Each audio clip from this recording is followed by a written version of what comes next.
Welcome to New Possibilities. I speak truth to power without fear. So, I'm going to do a couple of movie reviews, and I'm just going to start this whole new series on my channel called New Possibilities Goes to the Movies. And I know I've done movie reviews before, but I just want to title it that. So, look out for more movie reviews from your man, New Possibilities. And I know I'm super late with these videos. I know a lot of these movies have been out for a while now, but I feel like talking about them, and I hope that you can join the discussion. The first film that I want to talk about is the United States versus Billie Holiday. This is an excellent film. The lead actress does a superb job. She has Billie Holiday's voice and mannerisms down to a science. She did an excellent job with uh, portraying Billie Holiday on film.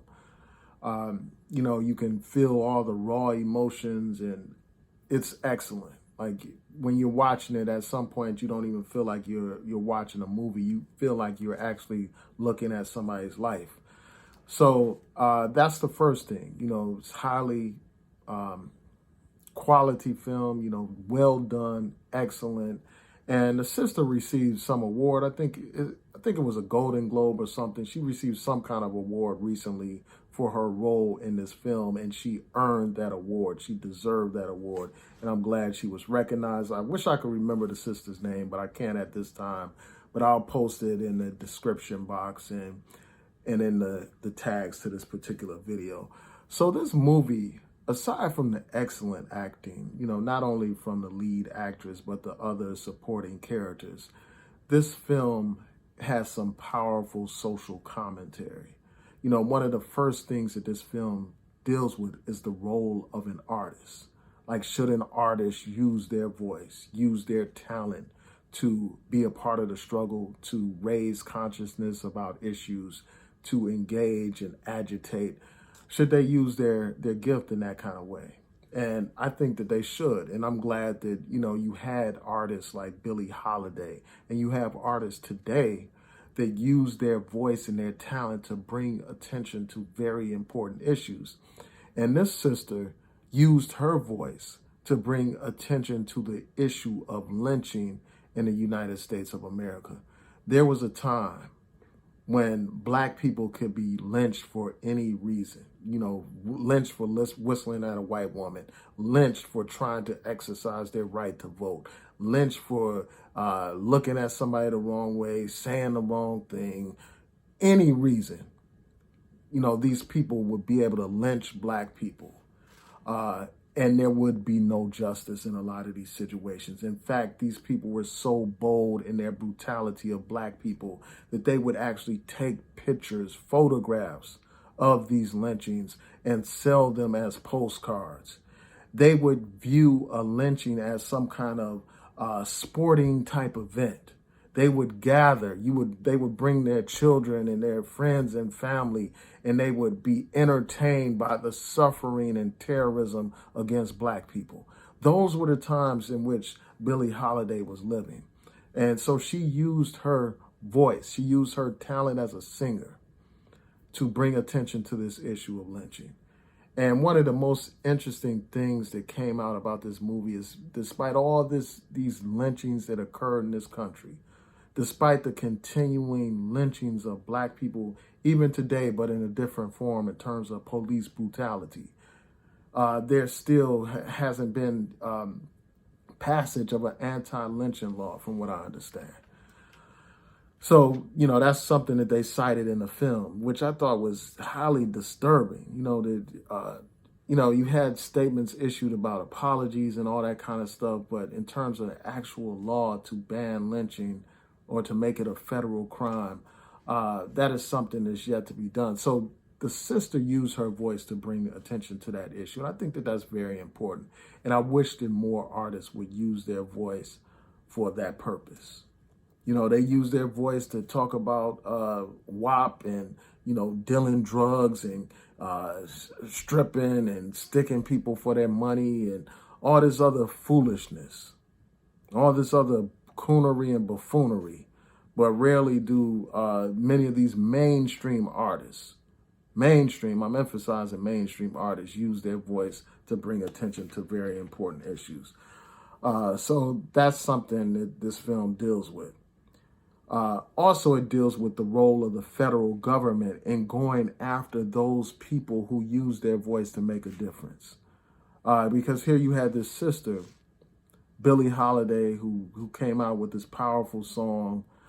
She used it to bring attention to the issue. And as a result of that, the federal government decided to crack down on her. They couldn't legally ban her from singing the song, because we have the Constitution in this country, which gives people the freedom of speech. We had the First Amendment and all that kind of stuff. So instead of trying to directly censor her, what they did is they tried to use the so-called war on drugs as a political weapon against this sister so that they could lock her up. So that is a key issue that's dealt with in this film. The whole politicization of the so-called war on drugs. The war on drugs, in many respects, is nothing but a war on black people. And it was used as an excuse to lock this sister up and try to silence her voice. And, there have been articles that have come out in the past exposing how the Nixon administration, for instance, and this is a different administration from the administration that was dealing with Billie Holiday, but the point remains. So an article came out about how the Nixon administration, for instance, used the war on drugs as a political weapon. When we look at everything that's cited in Michelle Alexander's profound book, The New Jim Crow, we see that war on drugs was weaponized against black people, even though black people and white people use and sell drugs at similar rates. Black people were the ones disproportionately targeted and locked up and incarcerated behind this so-called war on drugs. So I thought that was a very key point that was raised in this particular film. Another point that's raised is just about these artists and drugs. Like, why is it that so many of these entertainers get caught up in drugs, become addicted to drugs? Like, that is something that needs to be addressed. And the issue of how do we deal with addiction in society? Do we criminalize someone for being a drug addict, or do we try to rehabilitate them, give them the services and, the social services and counseling that they need to overcome the habit? And I think that we need to move towards dealing with drug addiction as a health issue instead of a lock 'em up type of issue. So that's an interesting question that was raised in the film. Another issue that's raised in this film is just the role that some black people play in their own oppression of their own people. So there's this one scene in this film where Billie Holiday tries to get on this elevator, and the elevator operator is a black man, and he tells her that she cannot get on this elevator. Only white people are allowed to use the elevator.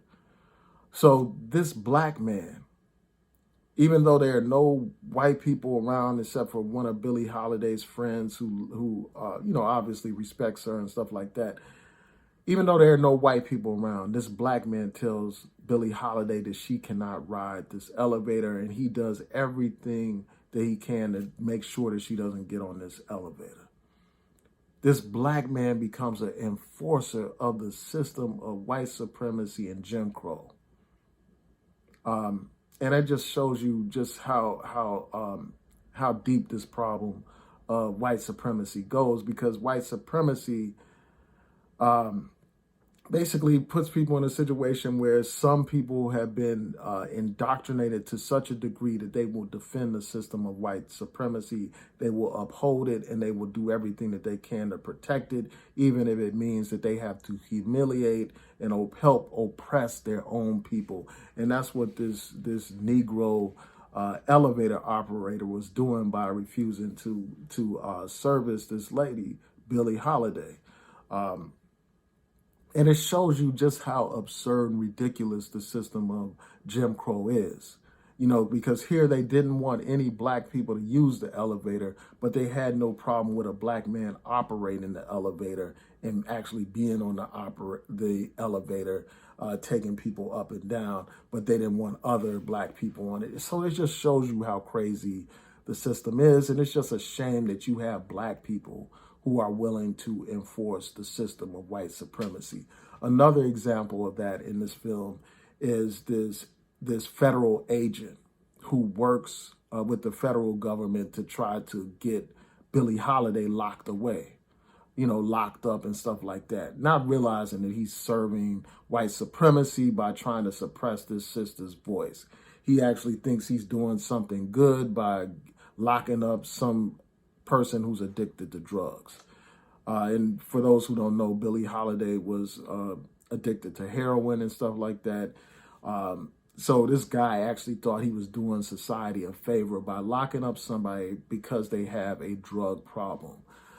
So that was real messed up and disturbing, but it's a pattern. It's a pattern of the Black Judas in the Black community. And then you have these boyfriends that Billie Holiday had, and many of them betrayed her and worked with the authorities to try to stop her from singing the song. And then you had, people, one of those characters actually planted drugs on her. So it was like a constant betrayal from black men in this film. Like constantly black men were the ones betraying Billie Holiday. And I wonder if they were trying to send some kind of subliminal message about the black man betraying the black woman in this film. Another issue that has to be addressed, and this is the last issue I want to address in the film, and that's this whole issue of relationships. Because this character Billie Holiday, it seemed like she was gravitating towards the bad boy type of black man, like the pimp or the player and all that kind of stuff. These hustlers, like she had this one boyfriend that tried to hustle her out of her money and stuff like that. And one particular scene stands out, like that directly goes to this bad boy versus good boy type of thing. You had this one character who got into this relationship with her, or, they were kicking it or whatever. And he actually tried to make love to her. They were having sex, of course, like they were having rough type sex or whatever. And then he decided to flip it and try to treat her like a queen, basically, by, facing her and kissing her and being tender with her, when she was used to like the rough guys, and I'll just leave it at that. I'm not going to go into graphic detail, but she was used to guys that would be rough in the bed and stuff like that, and basically F her instead of making love to her. So you had this character try to flip it and try to make love to her and be all kind to her and sweet to her. And then she ended up leaving this guy for this pimp type of character, for this bad boy type of character. And it says a lot. You do see a lot of that, in the black community and other communities or whatever, where a woman will prefer the bad boy over somebody that's trying to treat her halfway right, treat her with respect and everything, trying to put her on a pedestal and stuff like that. And it's just the case that some women like to be in that submissive position. They like to have a man that's dominant, that will dominate them and stuff like that. And that comes out in this particular film. Like, she was basically turned off. Like, she lost her interest in this guy for a period of time because he tried to, treat her with respect. And I'll just leave it at that. But anyway, tell me what y'all thought about the film. If you saw Billie Holiday's film, I want to hear about it. Like, what did you think about it? Also, I want to ask you, like, for those old heads that saw Lady Sings the Blues, and they saw this most recent film, The United States versus Billie Holiday, which one did you think was better? So tell me what you think. Please rate, comment, subscribe, like the video, share the video, hit that notification bell so that you'll know when I post new content on here. I will be right back with my review of coming to America. So look out for that. Peace and blessings. Have a great day.